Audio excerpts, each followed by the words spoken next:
one of the biggest things I hear from newer writers is they don't have time to write, or it's really hard to finish things.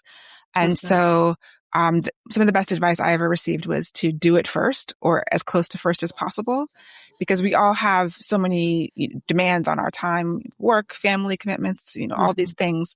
So create a time to write that's on your calendar, that you protect like you would an appointment. Like you're going to the doctor, you're going to make that appointment, probably because they'll charge you if you don't. But, you have other appointments, you prioritize other people, prioritize yourself in the same way, and protect that, and commit to finishing something, finish a draft. Those are the top pieces of advice that will get you very far. Welcome back to Growing Inspiration. I'm Shana McLean, your guide to knowledge and creativity across disciplines. Today we have a conversation with award-winning author of fantasy and paranormal romance, Leslye Penelope. Her debut novel, Song of Blood and Stone, was chosen as one of Time magazine's 100 fantasy books of all time. In addition to writing, she teaches through workshops and retreats, and her newest novel, The Inevitable Undoing of Zahara Douglas, is out August 11th, 2026. So, Leslye, thank you so much for joining me today. It's a great opportunity to talk with you. Yeah. And for our audience who may not be familiar with you and your work, you've been writing for many years, and you have 18 books and novellas published, both self-published and traditionally published. And so in your words, can you tell us about your work and like what you consider maybe the genre or style, or maybe it crosses, I think, maybe a couple of genres? Yeah, I usually call myself a fantasy author. I write fantasy and romance, so it spans all different genres, epic fantasy to contemporary and paranormal romance and fantasy romance, what they now call romantasy. So that's basically my wheelhouse. Not all of my books are romance, but they all have some kind of love story in them, and they are all going to have some kind of magic or magical element to them. Mm-hmm. And your newest book is coming out on August 11th? Yes. Can you tell us a little bit about it? Sure, yeah. The new book is called The Inevitable Undoing of Zahara Douglas, and it takes place in the late 90s in our world, and it's about a young woman who sees her twin sister get into a car with a stranger and drive away, and then moments later, no one remembers her sister even exists. Not their mother, not the police, no one. So the main character, Zahara, eventually hires a private investigator to figure out what happened to her sister. Why was she erased from time and memory? And it's, late 90s, so it takes place on the eve of Y2K. And so it's this mystery story, but there's this technical aspect. There's people with powers that she discovers. And yeah, there's a lot going on. So that's considered a contemporary fantasy, and it's out on August 11th. Great. Your most recent books, I think there's several this would be like the third or fourth, since the end of a couple of your series. They seem to at least be nominally set in more recognizable worlds rather than completely foreign to us types of worlds. How would you describe the process of world building? Is it different between the two, or is it fairly similar, the process that you follow? There's similar steps. So I have an epic fantasy series, which is 7 books, 4 books and 3 novellas, which is like a totally secondary world. And then I have a series that's sort of an alternate version of our world, The Bliss Wars, which is like futuristic, alternate San Francisco. So I was basing it on our world. And then I think almost all the rest of my books, except for some novellas, are in our world. And sometimes they might go into a fantasy world, or there's layers of magic on top. So I kind of do play around between creating a world completely from scratch, which is a lot of work. But even my epic fantasy is sort of alternate 1920s. So I wasn't dealing with, there are some horses, but for the most part, there's technology, there's radio, there's television. There's radio, there's telephones, in like the alternate 1920s. So, even though I built that world up from the ground up, everything from the geography, so in a secondary world, I usually start with geography. And I start with, what are the countries like? What were the migration patterns? Agriculture, like where's their water coming from? And so I do think about all those things that I don't necessarily I don't have to build them when I'm dealing in our world, because all those things obviously are here. But I do think about, in stories set in our world, if it's important, like how do people make their money, and what are the industries involved? So for example, in the new book, The Inevitable Undoing of Zahara Douglas, it takes place in Central California. It starts in Modesto. That's where the characters are from. Okay. And because I wanted a place, I could have said it anywhere in the world. And I was thinking, where is a place that had an industry that was affected by sort of the, like, adding robots to factories. And so Central California is where a lot of food production happens, and there's a lot of food production factories. And so during this time period, and it's a very small part of the book, but their mother, the characters, the twin sister's mother, has been laid off from the factory, and because her job was replaced by a robot, essentially. And then that mirrors the technological themes of Y2K and fear of technology and things that we're dealing with today, and AI and the proliferation of that. So I'm thinking about those things in terms of setting. And so I don't have to build it, but I'm drawing from that and then building the story around the world. So there are a lot of the same things I go through. It's either, am I choosing or am I highlighting certain parts of our world to focus on? Or am I creating a world where I could just as easily set it in a different kind of world where jobs are being taken by monsters or elves or some other thing? It could be robots or it could be gremlins. I don't know. Great. And you mentioned AI, and that was something that I heard you discuss briefly in one of your more recent podcast episodes is, everyone is so scared of AI taking over the writing and so forth. But I can't remember exactly your quote, but you put it very beautifully as far as we still need the artistry and putting the human part of ourselves into the writing. And how, if you were to coach somebody on that aspect, like what would you say, like how could they put their humanness more into their writing to distinguish it from AI?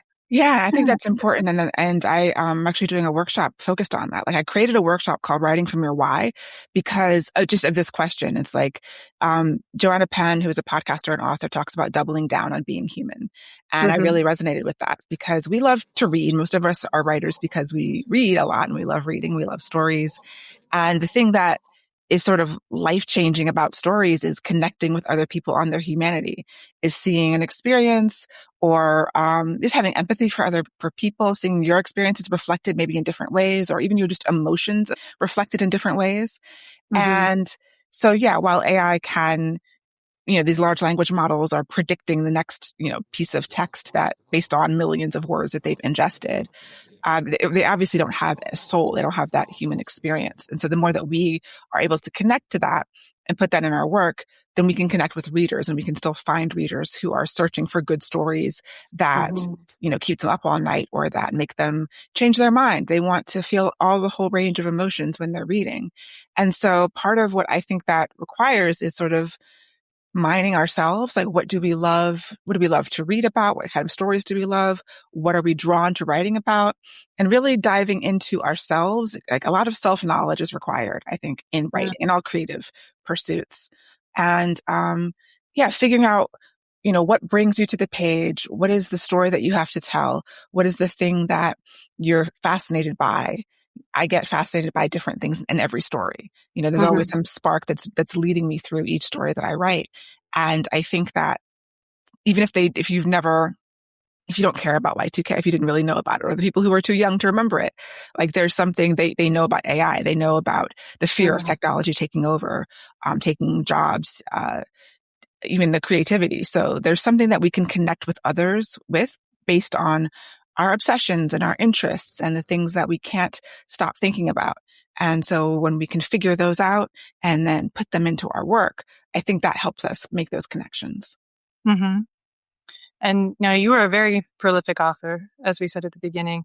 And how do you keep coming back to the page? How do you keep coming up with new ideas, and where do you find your inspiration? There's so many ideas. I have like a notebook full of ideas that I know I will not live long enough to write or have the time in my life to write. They come all the time. And so I think just constantly filling the well. I was watching a video by a creator recently just talking about, read more nonfiction, read an article every week, read, consume different types of content, not just, doom scrolling on social media. So I don't watch a lot of TV, but there are TV shows that I watch. I love movies. I love music, and I can get inspiration from any and all of those things. I love musicals and theater and all kinds of things. So I'm constantly reading and constantly consuming. And then even if it's not creative work, if it's just you read an article in a newspaper or in a magazine or you saw a documentary, like there's so many fascinating things in the world. I've written several historical fantasy novels that were basically sparked by some bit of history that I discovered that was new to me. And I was like, ooh, more people need to know about this. The book Daughter of the Merciful Deep. I saw a post on a late night talk show about drowned towns, like towns that had been drowned by dams all across the country. And, sometimes during droughts, when the water gets low in some of these lakes, you can see the tops of chimneys and the tops of buildings from towns that were under there and that were drowned. And that sparked a whole book. So yeah, inspiration can come from everywhere and anywhere if you're open to it. And if you're, I think most artists are curious. They have some kind of curiosity about the world around them and about other people and what it feels like to be, some kind of person, like a person in the Old West or a person in World War II or a person in ancient Africa. Like we have these questions and we follow those rabbit holes until we can create a story that maybe doesn't really match exactly what we thought it would be, but it is something. It just comes out of us. Right. That's, I love that answer because that's exactly what I am trying to teach as well, as the idea of pulling different things together. You can find inspiration by putting, geometry up against literature or something. It can come from all different directions and come together in ways that you least expect to have that spark. One of the themes I also love to explore is the intersection among disciplines. And you are not only a writer and a filmmaker, but you have a degree in computer science and a business in website development. How do you see those two sides of yourself working together to create new things? Yeah, I think a lot of the process that I use comes from, doing QA with computer programming, and I'm a web developer now. I've been for over 20 years. And so I like to plot. I like to put the puzzle together. Stories are big puzzles. The revision process is another puzzle. And I've likened it to the sort of the QA quality assurance process of, okay, something's not working. When you get stuck, then you can troubleshoot and figure out, okay, where did I go wrong? You go back. It's the same process I do when I have a line of code that's, giving an error, like go back, go through each line, figure out where the problem is. Go through the character, the motivation, development, setting. Is it the magic system? Is it the world? Like, where did it fall apart for me? And as much as it is sort of a logical kind of checklist, it's also extremely intuitive in terms of the writing, where I just kind of can feel that something is wrong. And I have to be able to go through all these things and I test them against the intuition of like, does this feel right to me? Does this feel wrong? A large part of it is that. There's also external feedback from my agent or editors, or beta readers, because we are writing for other people to read. So sometimes that feedback can be helpful when we're too close to it. But the process, kind of creating a system and being able to shift and change the system when I need to is something that makes sense to me because of my background in computer science.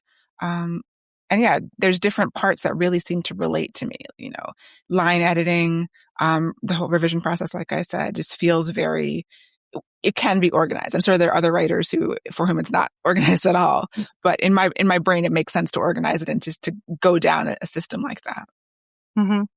I think that's something that really appealed to me when I first actually heard you on, I think it was Heather Davis's podcast, Speculative Writing Made Simple, I believe it is. Yeah. And I was fascinated by how organized, like you said, how organized your process was and how you had everything kind of laid out, and even like your timeline for writing seemed to be very particular.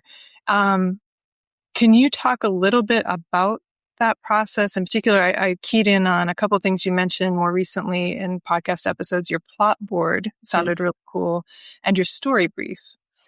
Yeah. So plot boarding is something that I don't do all the time. I kind of pull it out when I need to, when I'm stuck. The way that I plot is computer, notebooks, index cards, sticky notes, like whatever. I throw everything at the wall depending. But basically a plot board, I have a threefold large board that kind of you can get at any office supply store. You see them at like science fairs and presentations like that. And so that matches up nicely with the three acts, since Act 2 is usually twice as long as Act 1 and 3. So it's actually 4 columns. And I put sticky notes on them, and I usually color code them either by plot line or POV, depending on the story. If it's multi-POV, usually there's multiple subplots. And I know that, the end of Act 1 is a big transition, the midpoint of the story, end of Act 2. And, there's these logical transitions at the bottom of the board, the way that it's in vertical columns. And so usually I fill those in first because I often start plotting by knowing the big turning points of story. And then I just start writing things on sticky notes and sticking them up and then moving them around. And, the plotting process for me is really telling myself the story in different ways until it feels complete. And I do character development and plotting and world building as a weave, like all kind of at the same time. I go back and forth between them because a lot of times if the character is I want a character arc. I want them to change. They have to have a conflict. The conflict is created by the world, most likely. Something in the world is a problem. So there's the world building, and then it goes back into how they solve the problem is the plot. And then they come up against another obstacle. So all of these things are happening at the same time as I'm jotting down my notes for what scenes could happen and sticking them on the plot board, and then going back from the beginning and like walking through the story and saying, okay, no, let's move this here. And again, that's where the intuition comes into play as well. And story brief is something that I started more recently. For the past few years, I've had like a story vision statement, which is at the very beginning of the project. I like to write down what I'm interested in and what I want the story to be. Like I want to tell a story about, a young woman who feels guilty about the way that she treated her sister, and then her sister disappears and she wants to find her, something like that. Or I want to tell a story about how technology is encroaching on our daily life. It'll be like the big thematic things. And then that serves kind of as my North Star through the process. And sometimes it does shift and change. Like I will discover things and I'll be like, actually, I want the story to be about this. And I will tweak the vision statement. But I always have something that I can go back to when I'm making decisions. Because writing is like all about decision making, right? Like we are the god of our own worlds. And so we get to choose what happens. And with my first books, I was very overwhelmed by that. Like I didn't know, like literally anything could happen. Like I'm in charge. What happens next? And so having a North Star to say, okay, this character arc, my character's going to start here and end here. Everything has to conform to that. That's the spine of the story. So that cuts out some decisions that would take me away from that. And it's really about narrowing things down. And so now I try to do a story brief with the basic themes, the shape of the character arc, things like that, and that vision statement, and just things that I really want to be in there. And another writer, I can't remember who, calls it heart clutching moments. So the sort of like big scenes the things that bring me into the story that I kind of imagine at the very beginning, like, can I fit this in there? It could be a big scene. It could be a character moment. It could be, a moment when the sisters find each other. Like I can't wait to get to that point. So those things I try to put in the story brief, and that just also helps to organize me and helps me from getting off track and falling down too many rabbit holes. Right. Yeah, that sounds like a great idea, a way to come back and ground yourself every time you get back into the writing. One of the things I think you mentioned at one point was the way that you look at characters' wounds. Can you talk about that a little bit and like how that goes into the character formation? Yeah, I try to decide character wounds very early in the process.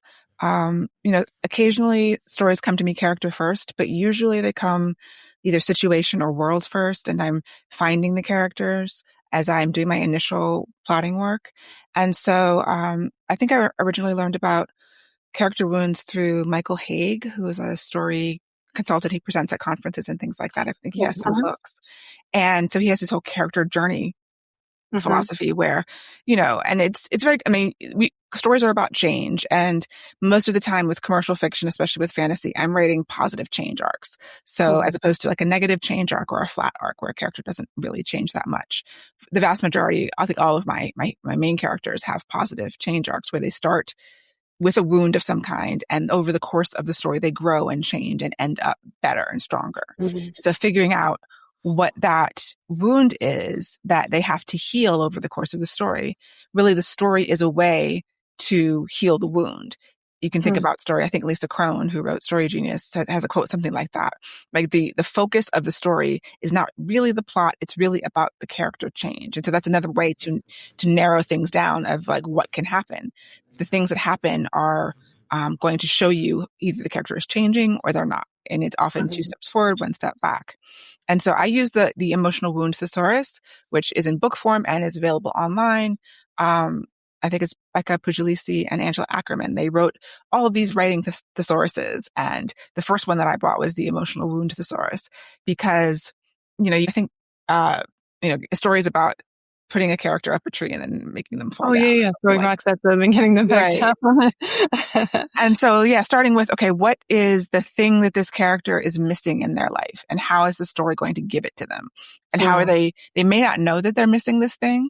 They may not understand the source of this pain, but it's going to be, the point of the story is to show that and to show them taking these steps, going on this journey, learning the lesson that they need to learn. So I start with, what is the character wound? Is it that they don't believe they're good enough? They don't believe they deserve love.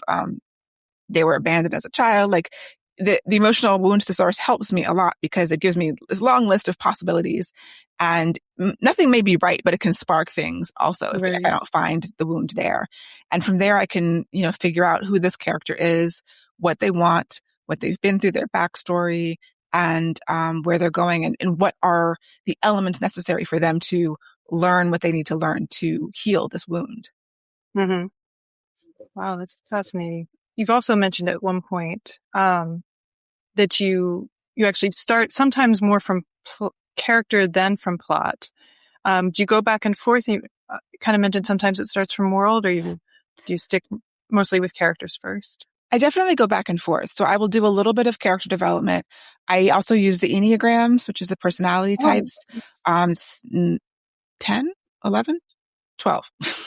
I don't remember how many there are, but I have a chart somewhere. But yeah, the different personality types. So I try to figure out, okay, what kind of personality do they have? What's their wound, their lie or their false belief? There's different kind of character development methods where you figure out these things. And then that goes back into the story. And so it all does happen kind of round robin. Like I'll get a little ways into plotting and then I'll go back into character development and I'll go back to world. And so I kind of hop back and forth because I can't do all one thing without knowing all these other things. Like I can't do a full character arc without knowing all of the conflicts and then the backstory and then the world that they're, and the antagonist and what are their motivations. And so I do have a big spreadsheet that has, I list all the characters and all the different elements that I have to figure out. And then I have sort of different plotting systems. I go through Save the Cat and, I think Dan Wells' 7-point plotting structure. There's a couple other ones that I look at. I have scenes and sequels. I just kind of over the years, when I find out about some new system, I'll put it in the spreadsheet. And I usually start in a similar place. I think I almost always start with Save the Cat, or the 7-point plotting system, because it's like Save the Cat, I believe, is 11 steps. So I can go from 7, then expand it to 11, and then maybe expand it some more. And, kind of start from more simple to going to more complex. And then if I find some new characters, there's a backwards outline that I found. There's all kinds of stuff in this spreadsheet that when I get stuck, it's like, okay, I've gotten as far as I can get here. Let me throw it through another system. Let me look at it through another lens. And that can show, different opportunities that I didn't see before. Mm-hmm. And you mentioned Save the Cat. And I think I heard you say that one of your works, maybe something that you're working on now, you actually started writing it as a script, the first draft? Yes. I'm working on a new novel. And last year, I guess it was about NaNoWriMo. I was like, let me just write this as a script and see, because I have a degree in film production. But I haven't written scripts in many years. And it was just an exercise. I usually do like a 0 draft or a very rough, fast draft anyway. And so, a script is essentially just dialogue and a couple of action markers. And so for me, doing a fast draft, getting to the end of the first draft without any kind of editing was a real game changer, because I would spend, months re-editing chapter one and I would never get to the end of the manuscript. And so when I learned about fast drafting, it was just like, no, don't edit, just write. Because by the time I get to the end, I've learned so much that I wouldn't have known if I hadn't gotten to the end. So I thought, oh, maybe I'll try script writing as a way to, it's faster.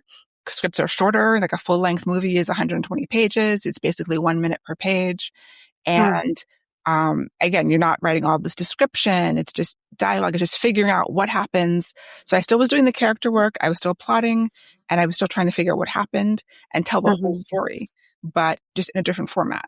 And so there's pros and cons to it because, in the second draft, you still have to go back and do all of the pretty writing and the descriptions and the, things do work different in novels than in films.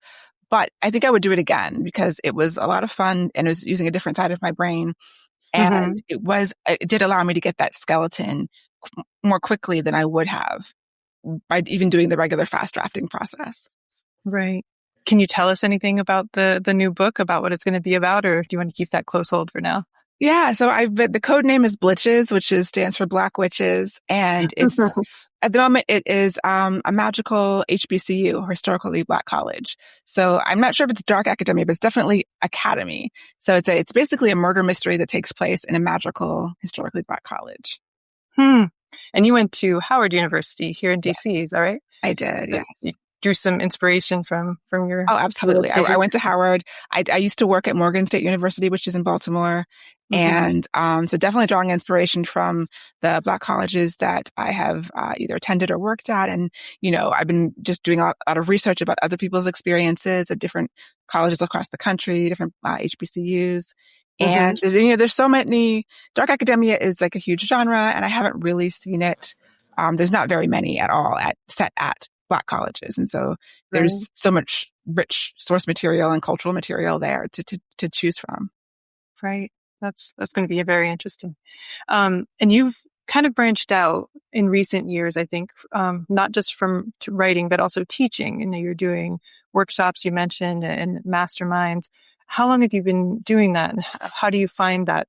Do you enjoy bringing the writers together?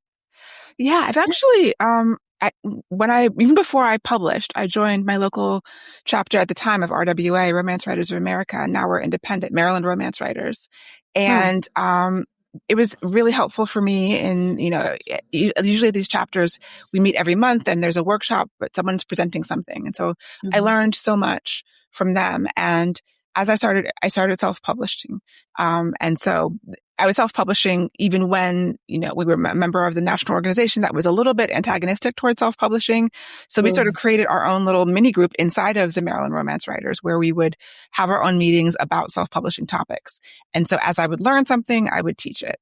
I did some teaching, in graduate school. And so I had a little bit of experience, but as I started doing more of that, and then eventually I was getting asked to speak at conferences and on panels and started developing workshops, just because I saw other people doing it, sharing their knowledge, and I learned so much from them. So it was just a way to give back. And it's been since early on in my publishing life, and I've just, increased it and kept going. And then, yes, a couple of years ago, I got together with some friends to start, an in-person retreat outside of Baltimore, and it's called the Ink and Magic Retreat. And that was just this idea that I had about, to get people together in person, because I do so much teaching online. And of course, obviously during the pandemic, we had to do that. But, I like teaching in person at conferences and getting people together in a room.